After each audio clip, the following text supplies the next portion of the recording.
எரேமியா 32:27 நான் மாம்சமான யாவருக்கும் தேவனாகிய கர்த்தர், உலகத்தில் உள்ள மாம்சமான எல்லா ஜனங்களுக்கும் நான் தேவனாகிய கர்த்தர், என்னாலே செய்யக்கூடாத அதிசயமான காரியம் ஒன்று உண்டோ அப்படின்னு ஆண்டவர் கேட்கிறார்.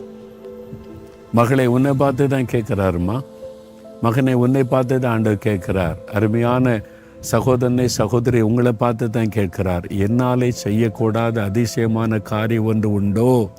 பதில் சொல்லுங்க. உங்கள் பிரச்சனை பெருசாக நினைக்கிறீங்க, உங்கள் வியாதியை பெருசாக நினைக்கிறீங்க. ஆண்டவர் சொல்ல, என்னால் இதை மாற்ற முடியாதா? என்னால் சுகம் கொடுக்க முடியாதா? என்னால் உன் தேவை சந்திக்க முடியாதா? என்னால் உனக்கு ஒரு வழி திறக்க முடியாதா? என்னால் செய்யக்கூடாத அதிசயமான காரியம் ஒன்று உண்டோ?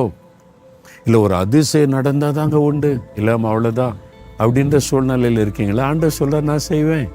என்னால் செய்யக்கூடாது என்ன அதிசயம் இருக்கிறதுன்னு ஆண்டவர் கேட்கிறார்.